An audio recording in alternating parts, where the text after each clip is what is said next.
Our IEEE Embedded Linux classes provide the student with the experience necessary for developing not only embedded Linux applications, but also in the development of board support packages, BSPs, or device drivers.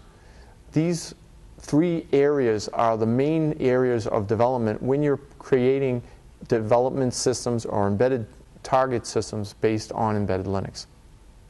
This is the Embedded Linux Optimization Tools and Techniques course.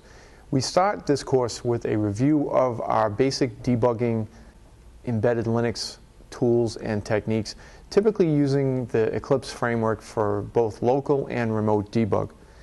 We then enhance our discussion of debugging with an exploration of the use of important enhancements such as JTAG development tools that allow us to remotely debug target hardware without necessarily requiring a network connection.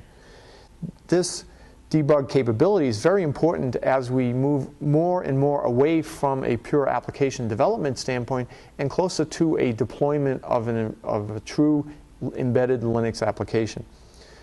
Key to the deployment of these applications is our ability to test our software, to test our application software, such that we can guarantee that our code has been appropriately tested with our test vehicle and that we have covered the necessary paths through our execution such that we can guarantee the security and safety of our embedded Linux application. A key factor in the testing of our embedded Linux applications is a new concept in the Eclipse framework called the Linux Tools Project. The Linux Tools Project enables a sea of different embedded Linux tools such as the LTT, the Linux Trace tool, the tracing capabilities of Linux kernels, as well as profiling capabilities and tools such as OProfile and gprof. A key aspect of these tools are the use of specific constructs in the Linux kernel itself. One key aspect of this is known as the debug file system, or debugfs. The debugfs provides the tools, such as those provided in the Linux Tools Project, with the ability to store data and then upload it later to a desktop machine.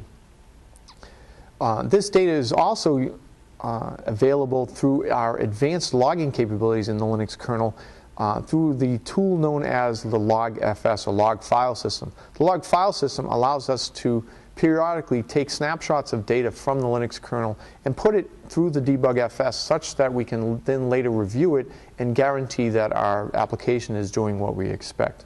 Now, a key aspect of these logging and debugfs capabilities is embodied in what is known as kernel hacking. Kernel hacking is a portion of the configuration of the Linux kernel that enables certain key factors in the kernel to take data and gather statistics such that we can explore those statistics later in a more development host type of situation. Some key tools that we cover in this course include a review of both tracing and profiling capabilities in the Linux kernel. These tools, such as OProfile and gprof, allow us to gather data on just how often a particular piece of code may be executing in our Linux application.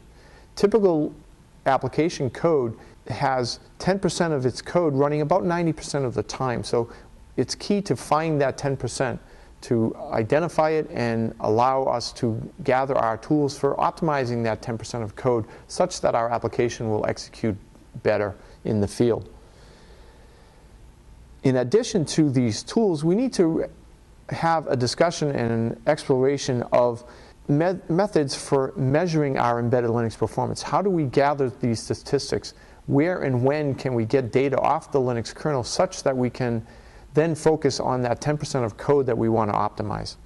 There are many ways to optimize our code, including things like CPU and memory usage optimization, how we manage our I/O, and some of the tools that are available to give us the necessary information about our execution state.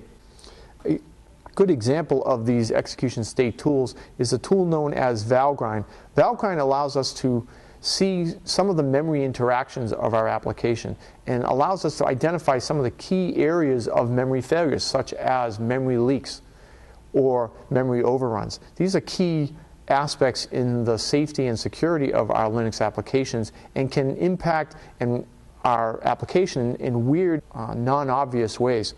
These problems can often not manifest themselves until the system is actually fielded. And obviously this is the worst case scenario where we find bugs in the field. Now, a key aspect of this course is understanding areas where we can improve these performance factors. One of the key areas for embedded Linux systems is the boot performance. There are several key modifications to the kernel that have occurred over the last few years that allow us to improve the boot performance such that we can make our system come up in such a way that the user doesn't necessarily know that it's even running an embedded Linux application. Other key areas that we focus on in this course are CPU and memory performance, as well as our I/O performance. How can we guarantee that our systems are running as fast and as efficiently as possible? One final aspect of applications development involves the use of the compiler tools themselves for generating and detecting performance issues and correcting them in such a way that we result in a more efficient application.